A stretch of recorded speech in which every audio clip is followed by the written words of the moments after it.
Ron McCoy, caught in a swirling maze of past and future ages, is now about to plunge into a new and history-laden adventure. I'm now at the Oddfellows home / Belvoir Winery. I have a feeling this is going to be a haunting experience. The Independent Order of Oddfellows, IOOF, is one of the largest fraternal and benevolent orders in the United States. The chief purpose of the Oddfellows home, or the Order of the Oddfellows, is to give aid, assistance, and comfort to its members and their families.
IOOF is a secret society and has its own system of rights and passwords.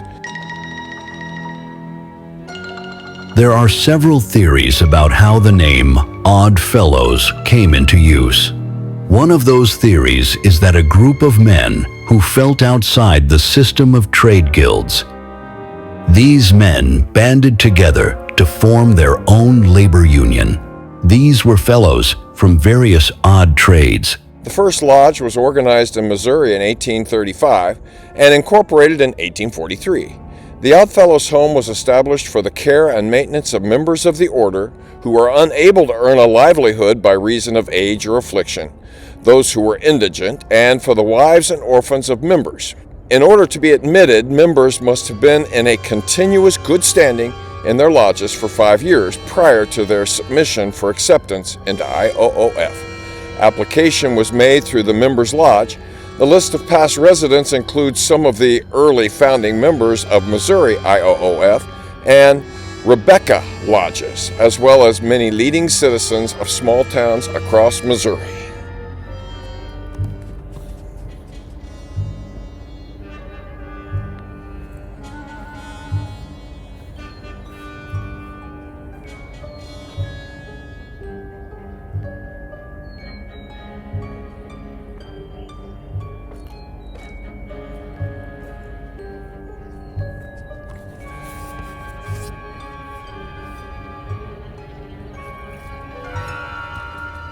There were 3 other buildings designed in this style on the site. One, the school building, was torn down in the early 1950s to make way for the newer hospital. The school building was built in 1904 and designed by J.H. Felt and Company.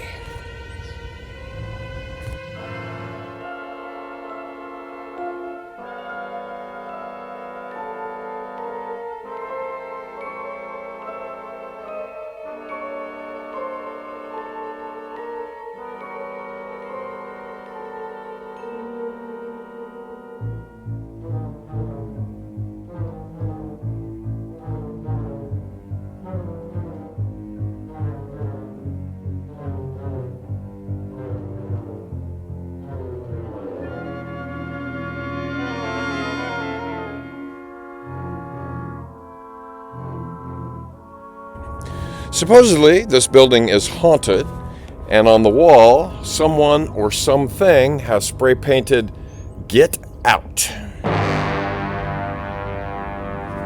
There were 3 other buildings designed in this style on the site.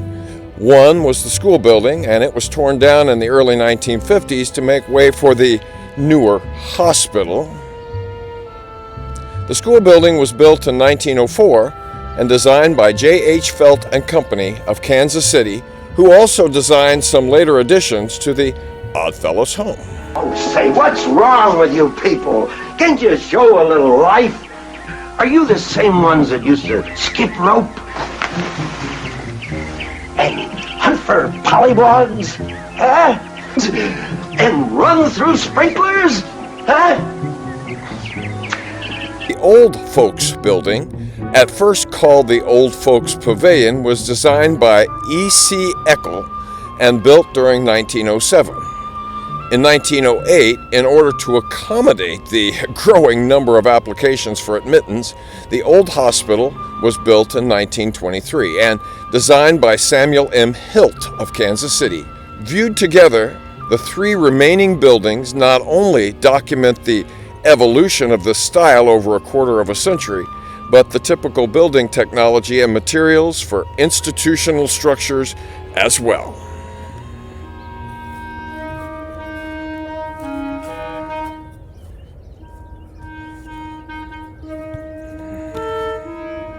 In the Old Folks Home building, located in the center of the property, the signs on the doors tell which individual lodge was the benefactor of the room and its inhabitants. The home was also supported by the produce of the farm. After purchasing all of the surrounding farmland on which it had options, the board decided in 1900 to take control of all 247 acres of farmland at the home and cease renting out portions of the land. It was felt that the home could be self-supporting through farming. By 1905, the farm operation had grown to the point that a local farmer was hired to produce better results. Because the farm was important to the existence of the home, and for reasons stated earlier, many of the children and adults helped with daily chores. Although the farm reports were often incomplete, they give a good example of the site of the farming operation at the home. In 1901, it produced 838 bushels of oats, 2,000 bushels of corn, 500 bushels of Irish potatoes, 3 tons of hay, 7,863 gallons of milk, 1,714 pounds of butter, and 525 dozen eggs. Livestock included 3 horses, 52 cattle, 175 poultry, and 15 hogs. Nearly everything was kept for consumption at the home, but occasionally some sales brought it needed income.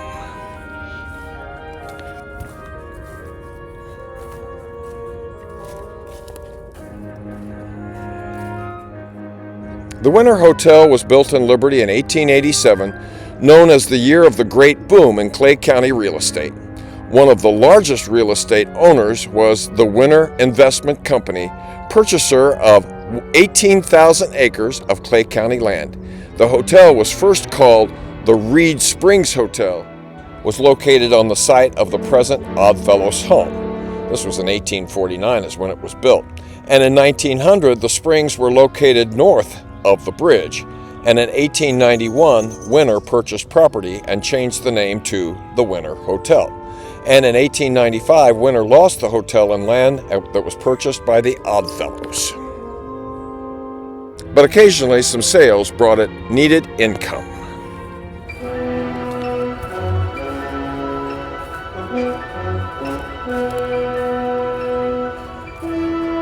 Onward to the cemetery, which is on the northern end of the site.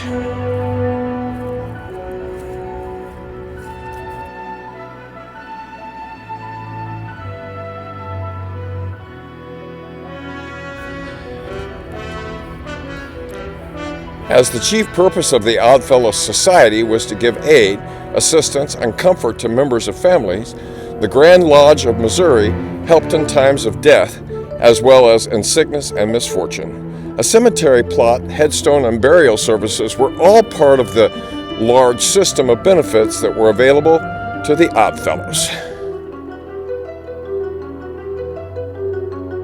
Usually the elderly residents of the home who had no other arrangements were buried there. Current IOOF members also had the option to be buried at the Liberty Complex. The cemetery is currently located on the northern end of the property. The cemetery contains the remains of nearly 600 people.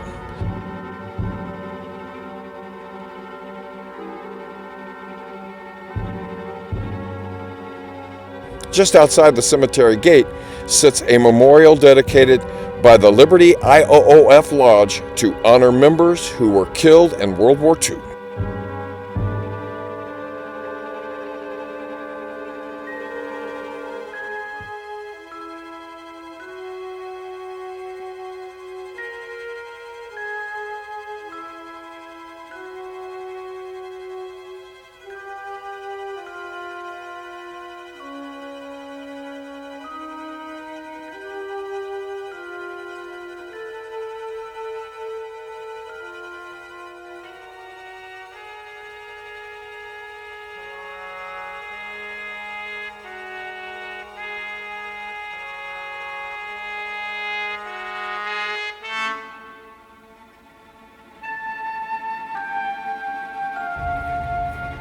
So this building right here is the only building that has been rehabilitated. It is now the Belvoir Winery. I absolutely love the brick construction. All of these bricks used to construct all of these IOOF buildings. And speaking of brick construction,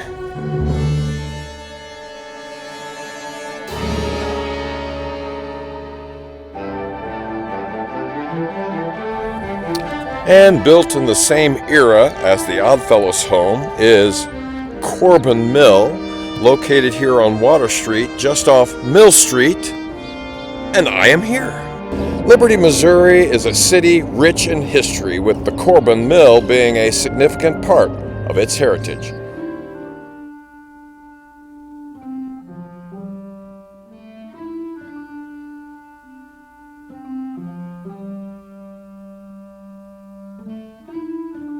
The mill was originally built in 1889 as a flour mill on land given by a presidential grant to those displaced by the New Madrid earthquake in the early 1800s. Over the years, the mill changed hands several times, serving various purposes. It was a feed mill, restaurant space, and more.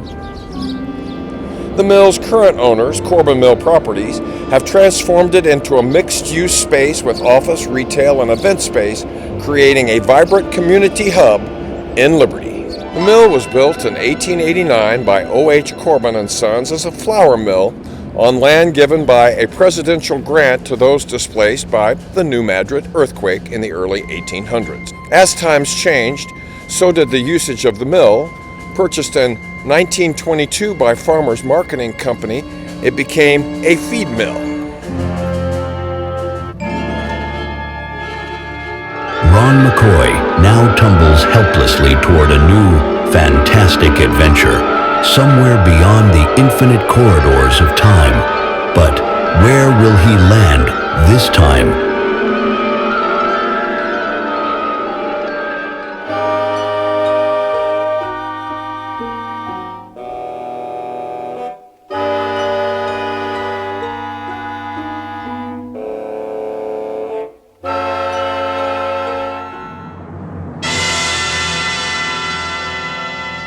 Be sure to watch the next thrilling edition of Time Warped to discover where Ron McCoy lands next.